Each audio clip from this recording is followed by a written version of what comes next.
पाठ 20 मुहावरे एवं लोकोक्तियाँ, इडियम्स एंड प्रोवर्ब्स। मुहावरे। भाषा में मुहावरे से अभिप्राय ऐसे शब्द समूह से है जो अपने सामान्य अर्थ के स्थान पर किसी विशिष्ट अर्थ की अभिव्यक्ति करते हैं। भावों और विचारों को प्रभावशाली ढंग से अभिव्यक्त करने के लिए मुहावरों का प्रयोग किया जाता है। कुछ प्रमुख मुहावरे, उनके अर्थ व वाक्य प्रयोग इस प्रकार हैं। 1. अंगारे उगलना, क्रोध में कठोर वचन बोलना। छात्रों को आपस में झगड़ते देख अध्यापिका अंगारे उगलने लगी। 2. अंग अंग ढीला होना, बहुत थक जाना। घर की पुताई कराना भी मुसीबत है। सुबह से सफाई करते करते मेरा तो अंग अंग ढीला हो गया। 3. आंखें बिछाना, बहुत आदर सम्मान करना। भारतीयों की परंपरा रही है कि अतिथि के स्वागत में आंखें बिछा देते हैं। 4. अपने मुंह मियां मिट्ठू बनना, अपनी प्रशंसा स्वयं करना। अपने मुंह मियां मिट्ठू क्यों बनते हो? जो कहते हो उसे करके भी दिखाओ। 5. अंग अंग मुस्काना, अति प्रसन्न होना। बेटे की कक्षा में प्रथम आने पर माता पिता का अंग अंग मुस्काने लगा। 6. आंखें तरसना, किसी को देखने की तीव्र इच्छा होना। धर्मेंद्र विदेश क्या गया कि 5 साल तक घर नहीं लौटा। उसको देखने के लिए उसके माता पिता की आंखें तरस गईं। 7. अपना सा मुंह लेकर रह जाना, लज्जित होना। जब मोहन की उत्साह से दी गई सलाह पर किसी ने भी ध्यान न दिया तो वह अपना सा मुंह लेकर रह गया। 8. आपे से बाहर होना, क्रोध में सुध बुध खो देना। अजय छोटी छोटी बातों पर भी आपे से बाहर हो जाता है। 9. अंगूठा दिखाना, समय पड़ने पर मना कर देना। सुरेश जैसे मित्र का क्या लाभ, जरूरत पड़ने पर हमेशा अंगूठा दिखा देता है। 10. अंधे की लाठी, एकमात्र सहारा। श्रवण कुमार अपने माता पिता के लिए अंधे की लाठी था। 11. आड़े हाथों लेना, खरी खोटी सुनाना। विदित के अच्छे अंक न आने पर उसके माता पिता ने उसे आड़े हाथों लिया। 12. आग बबूला होना, बहुत क्रोध करना। आग बबूला क्यों होते हो, अपनी किताब लो और चलते बनो। 13.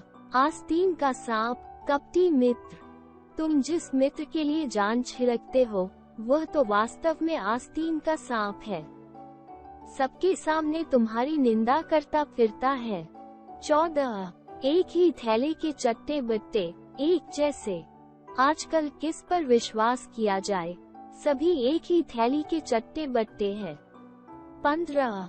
आंखें उठाना, बुरी दृष्टि डालना। यदि किसी विदेशी ने भारत की ओर आंखें उठाकर देखा तो उसकी खैर नहीं। 16.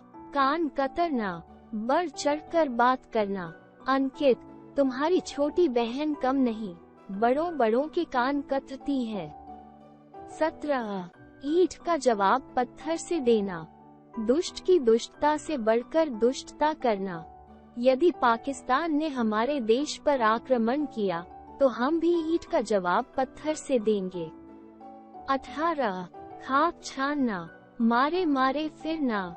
जुए में हारने के बाद पांडव 12 वर्ष तक जंगलों की खाक छानते रहे। 19. कान भरना, चुगली करना। नेहा, तुम माताजी से मेरे विरुद्ध जितने चाहे कान भरो, कोई लाभ होने वाला नहीं। 20. कोल्हू का बैल, दिन रात काम में जुटे रहना। मजदूर दिन भर कोल्हू के बैल की तरह काम में लगे रहते हैं तो भी अपनी जरूरतें पूरी नहीं कर पाते। 21. आंखें खुलना, होश आना। सब कुछ लुट जाने के बाद रमेश की आंखें खुली। 22. उल्लू बनाना, मूर्ख बनाना। भोले भाले लोगों का जमाना गया, इन्हें सभी उल्लू बनाते हैं। 23. खून का घूंट पीकर रह जाना, गुस्सा सहन कर लेना। उपासना की सास न जाने उसे कितनी बार अपमानित करती है, वो है कि खून का घूंट पीकर रह जाती है। 24. ऊंट के मुंह में जीरा, अधिक खाने वाले को कम देना। दारा सिंह को खाने में 2 पराठे देना, ऊंट के मुंह में जीरा देना है। 25 कमर बांधना, तैयार होना। क्रांतिकारी अंग्रेजों का सामना करने के लिए कमर बांधकर तैयार हो गए। 26 आंखों का तारा, बहुत प्यारा। प्रत्येक संतान अपने माँ बाप की आंखों का तारा होती है। 27 कांटे बिछाना, बाधा डालना। मेरे मार्ग में कांटे बिछाकर तुम मुझे मेरे लक्ष्य पर पहुंचने से नहीं रोक सकते। 28 दबे पांव निकल जाना, चुपचाप चले जाना। पुलिस के आने की खबर मिलते ही चोर दबे पांव बाहर निकल गया। 29 डींग मारना, अपनी झूठी प्रशंसा करना। अपनी बहादुरी की डींगे मारने वाला शेर सिंह बिल्ली को देखकर डर गया।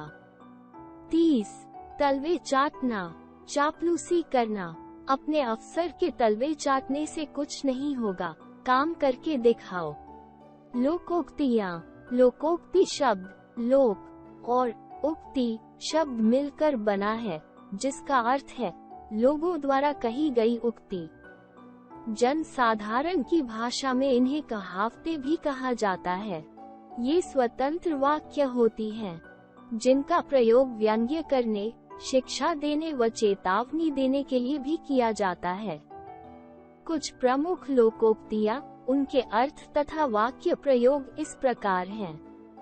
1 ऊंट के मुंह में जीरा, किसी को उसकी जरूरत से कम वस्तु देना। इस पहलवान को तुमने नाश्ते में केवल 2 रोटियां दी, इनसे इसका क्या बनेगा? ये तो इसके लिए ऊंट के मुंह में जीरा के समान है। 2 एक अनार 100 बीमार, एक वस्तु के अनेक ग्राहक होना।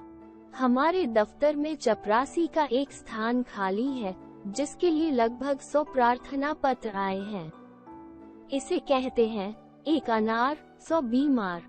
3 अंधों में काना राजा, मूर्खों में थोड़ा पढ़ा लिखा भी विद्वान समझा जाता है। दीनदयाल ही अपने गांव में अकेला 8वीं पास है, गांव वाले उसे विद्वान समझते हैं। इसे कहते हैं अंधों में काना राजा। 4 आम के आम, गुठलियों के दाम, किसी काम या वस्तु के 2 लाभ होना। मैंने ये पुस्तक पढ़कर प्रथम श्रेणी में परीक्षा भी पास कर ली और परीक्षा के बाद इसे आधे दाम में बेच भी दिया। इसे कहते हैं आम के आम, गुठलियों के दाम। 5 अब पछताए होत क्या, जब चिड़िया चुग गई खेत। हानि होने के बाद पछताना व्यर्थ है। मित्र, पहले परिश्रम करते, जब फेल हो गए हो तो रोने से क्या लाभ। अब पछताए होत क्या, जब चिड़िया चुग गई खेत। 6 अंधेर नगरी, चौपट राजा। यदि अधिकारी अयोग्य हो तो सब कामों में धांधली मच जाती है। हमारे दफ्तर में हमारे अफसर आलसी और निकम्मे हैं। दफ्तर के सारे कर्मचारी भी हाथ पर हाथ धरे बैठे रहते हैं। इसे कहते हैं अंधेर नगरी, चौपट राजा। 7 4 दिन की चांदनी, फिर अंधेरी रात। सुख स्थायी नहीं होता। अरे भाई, संभल कर खर्च करो, अपव्यय करने के बाद पछताओगे। जानते नहीं, 4 दिन की चांदनी, फिर अंधेरी रात। 8 कहाँ राजा भोज, कहाँ गंगू तेली, आकाश पाताल का अंतर। अरे वाह, आप गोपाल की तुलना गायक मुकेश से कर रहे हैं। कहाँ राजा भोज, कहाँ गंगू तेली। 9 घर का भेदी, लंका ढाए। आपस की फूट से घर तबाह हो जाता है। हमें आपस में मिलजुल कर रहना चाहिए। याद रखो, घर का भेदी लंका ढाए। 10 खोदा पहाड़, निकली चूहिया। बहुत परिश्रम करने पर भी फल बहुत कम निकलना। बहुत उम्मीदों से प्रदर्शनी में स्टॉल लगाया था, परंतु सप्ताह में केवल 1000 रुपए की ही बिक्री हुई है। इसे कहते हैं खोदा पहाड़, निकली चूहिया। 11 कोयले की दलाली में मुंह काला। दुष्टों की संगति में कलंक अवश्य लगता है। रमेश शराब नहीं पीता, पर शराबी राजू के साथ रहने के कारण वो भी शराबी समझा जाने लगा। इसे कहते हैं कोयले की दलाली में मुंह काला। 12 काला अक्षर भैंस बराबर। अनपढ़ होना। अरे उससे अंग्रेजी का अखबार पढ़कर सुनाने को कह रहे हो, जानते नहीं उसके लिए तो काला अक्षर भैंस बराबर है। 13 आस्तीन का सांप दगाबाज दोस्त। अमित आस्तीन का सांप है, उस पर भरोसा करना बेवकूफी है। 14 इधर उधर की हाँकना, बहुत गप्पे मारना। विनय काम में ध्यान नहीं देता, खाली बैठा इधर उधर की हाँकता रहता है। 15 ईद का चांद होना, बहुत लंबे समय बाद मिलना। अभय तो आजकल दिखाई नहीं देता, वो तो ईद का चांद हो गया है। 16 ईंट से ईंट बजाना, किसी को तबाह कर देना। मजदूरों की यूनियन का कहना था, हम लोग मिल मालिक की ईंट से ईंट बजा देंगे। 17 ईंट का जवाब पत्थर से देना, दुश्मन को मुंह तोड़ जवाब देना। गांव के दोनों गुटों में शत्रुता छिड़ी थी, हर एक गुट दूसरे को ईंट का जवाब पत्थर से दे रहा था। 18 कान काटना, बहुत चालाक होना। अरुण देखने में छोटा है पर अच्छों के कान काटने लगा है। 19 कान खड़े होना, कन्ना। दमयंती की बातें सुनकर उसकी सास के कान खड़े हो गए। 20 कान भरना, चुगली करना। मंथरा ने कान भरकर कैकेयी का मन बदल दिया था। 21 कान ऐंठना, सख्त होकर सबक सिखाना। झूठ बोलने पर सुरेश की मां ने उसके कान ऐंठ दिए। 22 कानों कान, खबर न होना, अनजान रह जाना। दिनेश के घर में इतना बड़ा हादसा हो गया, परंतु उसके पड़ोसियों को कानों कान खबर न हुई। अब दोहराने की बारी। मुहावरे अपने सामान्य अर्थ के स्थान पर विशिष्ट अर्थ की अभिव्यक्ति करते हैं। लोकोक्तियां लोगों द्वारा कही गई उक्तियां, बातें होती हैं, जिन्हें कहावतें कहते हैं।